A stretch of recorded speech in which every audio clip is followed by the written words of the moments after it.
오늘 수요 예배 나오신 여러분들을 주님의 이름으로 환영하고 축복합니다. 이제 우리가 누가복음 9장 51절 말씀부터 62절까지 말씀을 오늘 함께 볼 텐데, 이 51절부터 10장 24절까지의 말씀은 이제 어떤 말씀이냐면, 예수님이 제자들에게 인자의 길과 그리고 그 인자를 뒤따라서 쫓아와야 할 제자들, 그 제자들이 가야 할 제자의 길에 대해서 설명을 해 주십니다. 그뿐 아니라 제자들을 이제 각 마을로, 각 고을로 파송을 하시고 그들에게 그 파송한 결과에 대해서 보고를 들으시는 내용이 이제 9장 이 하반절부터 10장에 걸쳐서 쭉 기록이 되어 있습니다. 예수님은 이전에도 사실 인자의 길에 대해서, 인자에 대해서 계속해서 말씀해 오셨습니다. 그러나 제자들은 이 인자의 길이 무엇인지 제대로 온전히 이해하지 못하였고 계속해서 예수님이 가시는 그 길에 대해서 오해를 했습니다. 그런 제자들을 향해 예수님이 거듭해서 예수님이 가셔야 하는 그 길과 그리고 제자들이 따라와야 하는 그 길에 대해서 예수님께서 말씀하시고 가르치십니다. 51절 말씀을 우리가 함께 보면 예수님께서 갈릴리에서의 그 모든 사역을 이제 마치십니다. 그리고 나서 이제 하나님의 목적을 성취하기 위해 예루살렘으로 향하기 시작하십니다. 근데 51절 말씀을 보면 그렇게 기록이 되어 있습니다. 마지막 하반절에 보면 예루살렘으로 향하여 올라가기로 굳게 결심하시고 라고 이렇게 기록이 되어 있습니다. 올라가기로 굳게 결심하시고, 여기서 나오는 이 결심하다라는 이 단어가 눈에 들어옵니다. 이 결심하다라는 단어는 이제 이 헬라어 신약을 기록한 이 헬라어의 문자적인 그런 의미 그대로 표현을 하면 이렇게 해석을 할 수 있습니다. 얼굴을 정하다. 이 얼굴을 정하다라는 말이 얼굴 바깥 끼고 이런 말이 아니라 얼굴의 방향을 어디를 볼지를 정했다라는 그런 표현입니다. 쉽게 얘기하면 얼굴을, 즉 시선을 가야 할 방향으로 고정했다라는 말이 바로 이 결심하다가 가지고 있는 그런 문자적인 의미입니다. 예수님은 하나님의 목적을 이루기 위해서 예루살렘으로 올라가기로 결심하십니다. 즉 그 시선을, 예수님의 시선을 예루살렘으로, 하나님의 목적이라는 그곳을 향하여 고정하시고 그곳을 향하여 나아가시는 걸 우리가 볼 수 있습니다. 마찬가지로 우리도 하나님의 일을 이루어감에 있어서, 그리고 내게 맡기신 그 사명을 이루어감에 있어서 우리가 가야 할 방향에 우리의 얼굴을, 우리의 시선을 우리가 고정해야 할 줄 믿습니다. 그리고 우리의 얼굴을, 우리의 시선을 내게 맡겨주신 그 사명에 우리가 고정했다면, 그렇다면 이제 우리는 더 이상 뒤를 돌아볼 필요가 없습니다.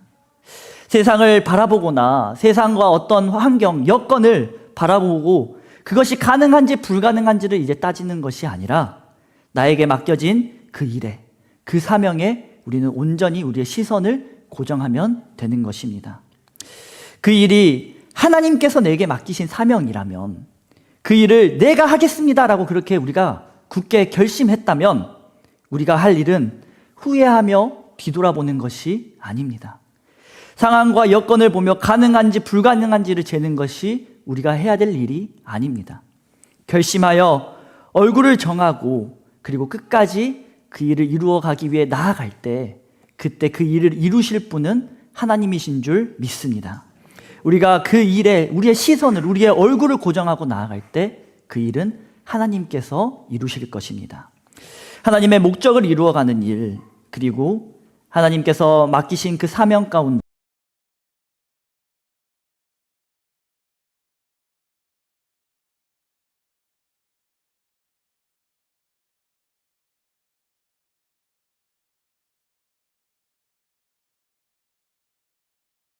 왜냐하면 예수님은 그 누구보다 이 일이 어떤 일인지 잘 알고 계시기 때문입니다. 예루살렘이 예수님에게 고난의 장소이고 죽음의 장소라는 것을 예수님이 잘 아시기에 그 일에 굳게 결심하십니다. 우리 아이들이 보면 친구들이랑 놀다가 학원에 가야 할 시간이 됐을 때 아이들이 고민을 합니다.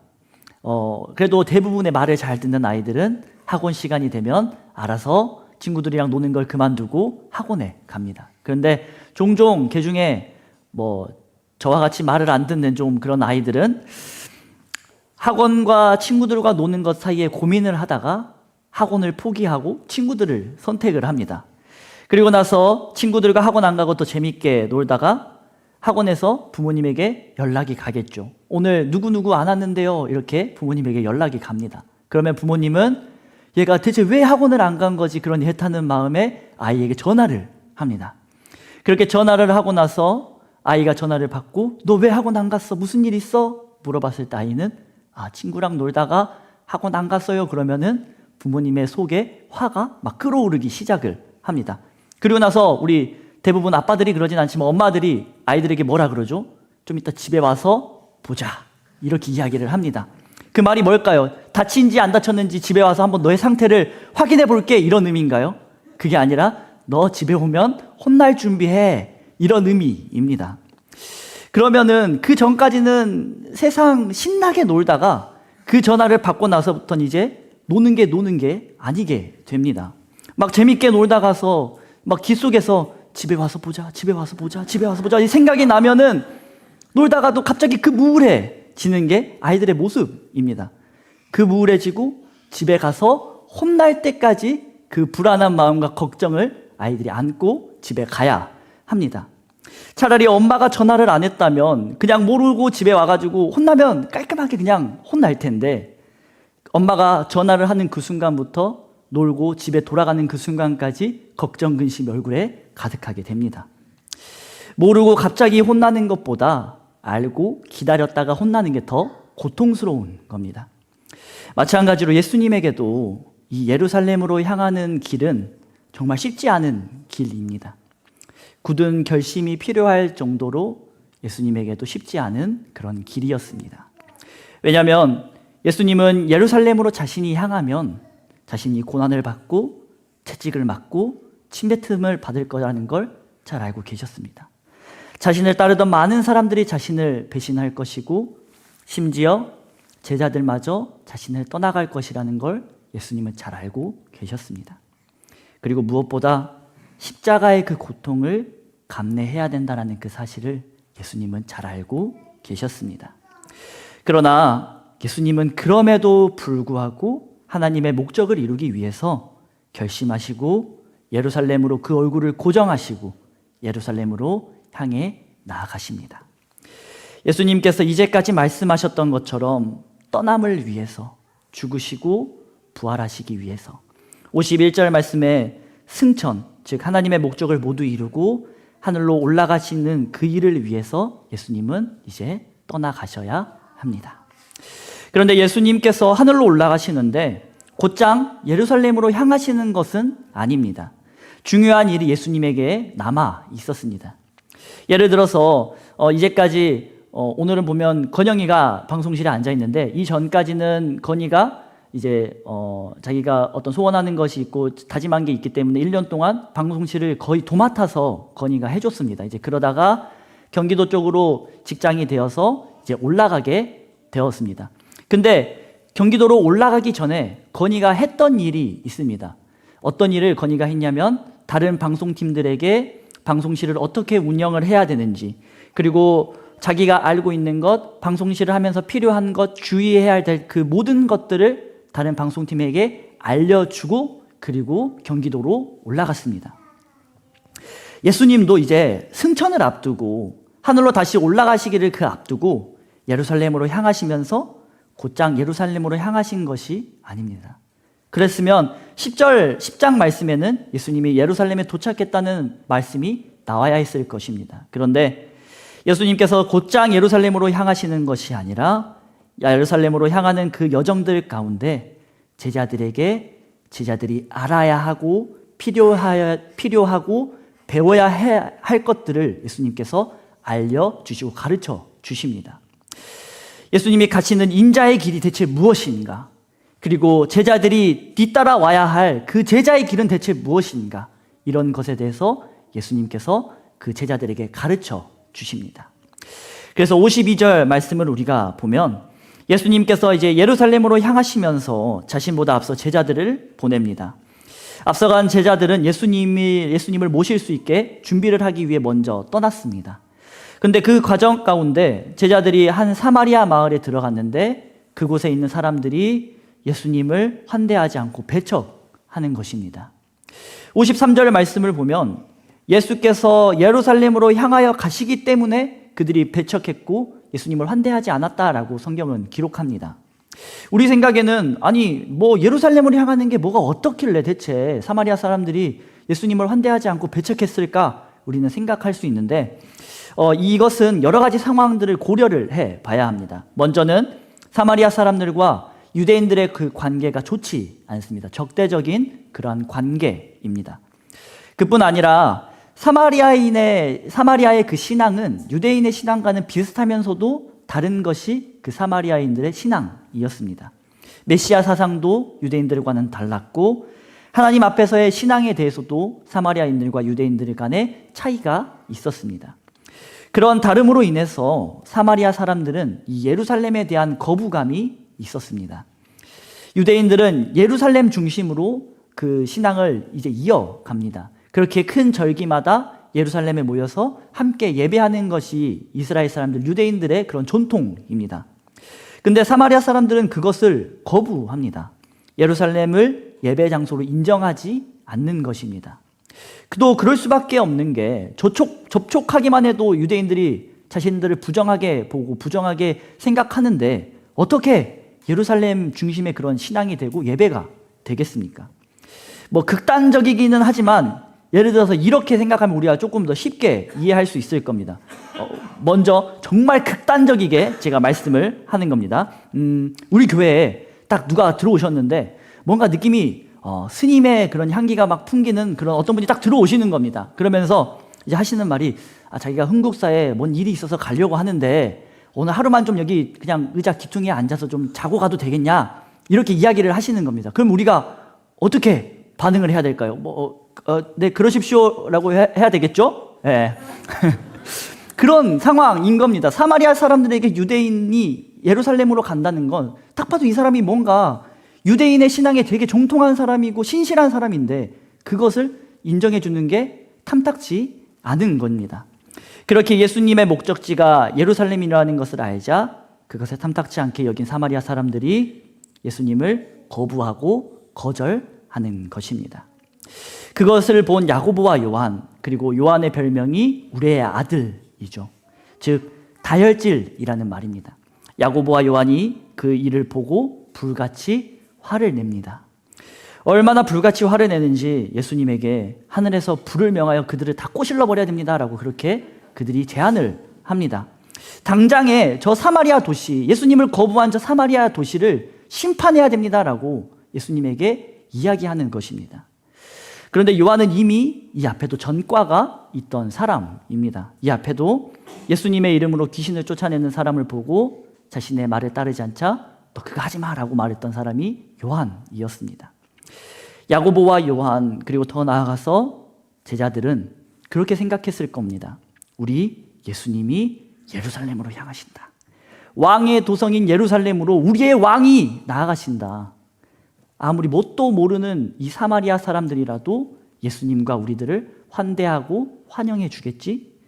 제자들은 사람들이 예수님과 자신들을 환영해 주고 환대해 주고 칭찬하고 노래를 부르며 자신들을 맞아줄 것이다 라고 생각했을 겁니다. 그러나 그것은 예수님이 나아가시는 길에 대한 오해입니다. 그리고 인자의 길에 대한, 제자의 길에 대한 오해입니다. 인자는, 그리고 그 길을 따라가야 하는 제자들은 힘과 권세를 가지고 어떤 사람들을 억압하고 누르는 자들이 아닙니다. 그것을 가지고 무언가를 누리고 살아가는 자들도 아닙니다. 그것으로 인해서 다른 이들로부터 높임을 받는 자도 더더욱 아닙니다. 예수님과 같이 낮아지고 섬기는 자, 그것이 인자의 길이고 제자들이, 우리들이 가야 할 길인 줄 믿습니다. 제자들에게 그리고 우리들에게 요구되는 자세는 누군가의 환대를 기대하는 것이 아니라 누군가를 겸손히 환대할 수 있는 모습, 그것이 우리가 가야 할 길입니다. 누군가에게 사랑받는 것을, 받을 것을 기대하는 것이 아니라 그 사람에게 내가 사랑받지는 못하지만 내가 예수님으로부터 사랑을 받았기에 그 사랑을 베풀 수 있는 모습, 그것이 예수님이 우리에게 원하시는 모습입니다. 섬김을 받고 높은 자리에 앉아 있는 것이 아니라 스스로 낮은 자리로 가서 다른 사람을 섬기는 모습, 그런 모습을 예수님은 원하십니다. 우리에게 이러한 모습이 있길 주님의 이름으로 축복합니다. 예수님은 자신의 성품과 그리고 인자에 대해 오해한 제자들에게 크게 꾸짖으십니다. 그리고 나서 다른 마을로 향하십니다. 그리고 뒤에 57절부터 62절까지는 예루살렘으로 향하는 길에서 예수님을 따르고자 하는 세 명의 어떤 사람을 만나는 이야기가 펼쳐집니다. 쉽게 이야기하면 세 명의 제자 후보생을 만나는 것입니다. 세 명의 제자 후보생 이야기를 통해서 제자란 누구인가, 제자란 어떤 사람인가 예수님은 이야기하십니다. 57절 말씀을 보면 그 시작 부분에 이렇게 기록하고 있습니다. 길 가실 때에.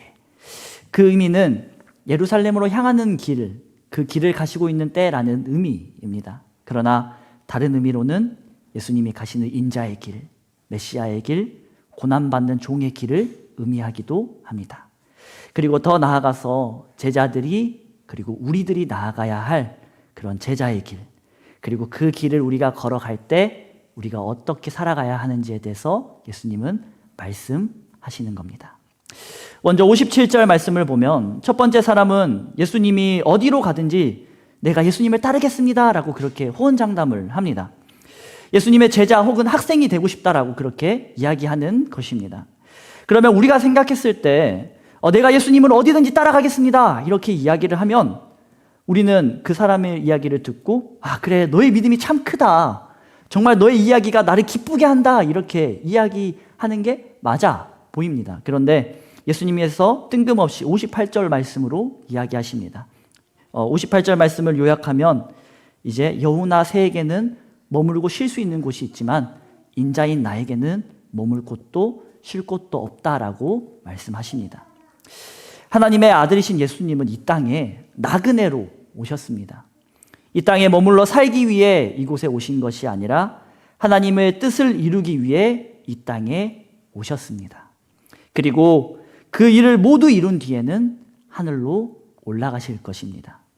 그런데 이 어디로 가든지 내가 따르겠습니다 이야기한 사람은 아마 그런 마음이 그 속에 있었을 겁니다. 내가 열심히 예수님을 쫓아가면 나중에 한 자리 정도는 내가 차지할 수 있겠지. 이제 예수님이 예루살렘에 입성하시면은 예수님이랑 함께한 다른 사람의 길은 탄탄대로이겠지. 우리들도 엄청난 영광을 받을 것이고 엄청난 명예를 우리가 누리며 살아가겠지. 충분히 그런 생각을 했을 수도 있습니다. 왜냐하면 제자들도 똑같이 생각했기 때문입니다. 예수님이 예루살렘에 가시면 우리가 한 자리씩 차지할 것은 당연한데 대체 누가 가장 높은 자리를 차지할 것이냐, 이걸로 제자들은 서로 싸웠습니다. 자기들 말을 안 따른다고 예수님의 이름으로 귀신을 쫓아낸 그 사람에게 자신들은 귀신도 못 쫓아내면서 괜히 성질 부리며 하지 말라라고 그렇게 말했던 자들이 제자들입니다. 제자들도 그랬는데 과연 예수님을 따르는 다른 사람들은 안 그랬을까요? 두 번째 사람에게 예수님은 자신을 따르라 말씀하십니다. 그리고 그 사람이 예수님에게 내가 먼저 아버지의 장례를 참여할 수 있게 허락해 주십시오. 그리고 나서 따르겠습니다 이야기합니다. 예수님에게 장례를 마칠 때까지 예수님을 따르는 일을 좀 연기시켜 달라고 부탁을 하는 겁니다. 우리나라도 장례를 치르는 것이 중요한 덕목 중 하나입니다. 근데 마찬가지로 유대 사회에도 이 장례를 치르는 건 중요한 덕목 중 하나입니다. 유대인의 장례를 보면 총 2번 시체를 매장합니다. 첫 번째로 매장할 때는 이제 그 시신을 이제 싸서 동굴에다가 매장을 합니다. 그리고 나서 두 번째 매장은 12달이 지난 뒤에 그 시신이 완전히 이제 썩게 되고 뼈만 남았을 때 그 뼈를 다 회수해서 가족들의 뼈를 보관할 수 있는 그런 납고를 함에 그 가족들의 뼈를 다 함께 보관을 하는 그런 2번에 걸치는 매장을 유대인들은 진행을 합니다. 우리나라 장례에서랑 어떻게 보면 매우 흡사하고 비슷한 그런 모습일 겁니다. 우리나라도 시신을 관에 안치해서 땅에 묻고 나중에 되면은 그 뼈를 모아서 납골함에 보관하고 이런 것들과 비슷하다라고 우리가 생각을 하면 이해하기 쉬울 것입니다. 이에 대해서 예수님께서 그래 그렇게 해라 이렇게 말씀하시는 것이 아니라 죽은 자들로 자기의 죽은 자들을 장사하게 하라 이렇게 이야기를 하십니다. 그리고 세 번째 사람은 가족들이랑 작별 인사를 내가 하고 예수님을 따르겠습니다 말합니다. 그런데 그 사람에게 예수님께서 62절 말씀에 손에 쟁기를 잡고 뒤를 돌아보는 자는 하나님 나라에 합당하지 아니하니라 이렇게 이야기하십니다. 오늘 말씀을 보면 예수님께서 좀 과격하다고 말할 수 있는 그런 표현들을 많이 사용하십니다. 예수님께서 그렇다고 이 말씀이 죽은 자들을 장사하지 말라 이렇게 이야기하는 게 아니고 가족들과 작별 인사하지 말라 이렇게 이야기하는 것은 아닙니다. 예수님이 가장 급하게 가장 우선적으로 여기는 게 무엇인지 보여주시는 겁니다. 예수님의 관심사는 예수님이 중요하게 여기시는 건 죽은 자를 장사하는 일도 아니고 가족과 작별하는 일도 아닙니다. 예수님의 관심은 죽은 자들도 아니었고 살아있는 자들도 아니었습니다.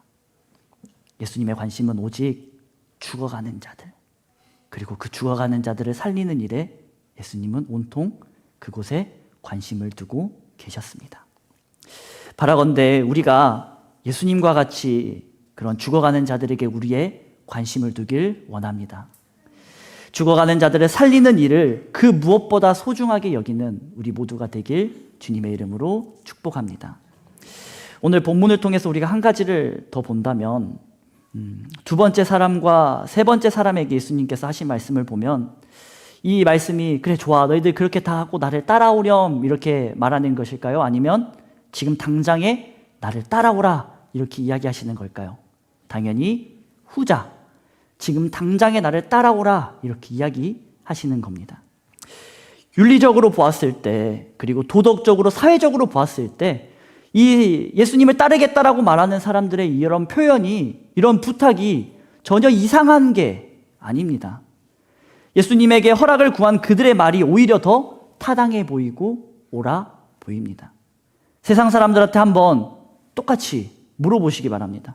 예수님께서 이렇게 이야기하셨어 라고 하면서 장례를 치르는 것보다 지금 당장 예수님을 따르래, 가족들과 작별 인사하는 것보다 지금 당장 예수님을 따르래 이렇게 이야기했을 때 제가 장담하건대 세상 사람들은 우리를 향해서 저거 미친놈이다 이야기할 겁니다. 저도 오늘 말씀을 묵상하면서 사실 너무 고민이 많이 됐습니다. 대체 이 말씀을 어떻게 전해야지 이 말씀이 우리에게 받아들여질까? 먼저 나부터가 이 말씀이 정말 받아들여지지 않는데 이 말씀을 읽으면서 나부터가 아니 예수님 이건 너무한 거 아니에요? 이 정도는 괜찮잖아요. 이 정도는 허락해 주시면 뭐가 어때요? 라는 그 마음이 내 속에 드는데 대체 이 말씀을 어떻게 전해야 하나 고민하고 있었습니다. 근데 제 눈에 한 문장이 보이면서 제가 너무 부끄러웠습니다. 57절 위에 보면 소제목으로 그렇게 써 있습니다. 나를 따르라. 저는 말씀을 묵상하면서 예수님한테 예수님 이거 너무한 거 아니에요? 이렇게 질문을 했는데 예수님이 저에게 그렇게 말씀하시더라고요. 그래도 너가 나를 따를래? 그럼에도 너가 나를 따를래? 제자의 길을 가야 하는 우리들에게 예수님께서 요구하시는 건 다른 게 아니라 순종입니다. 순종.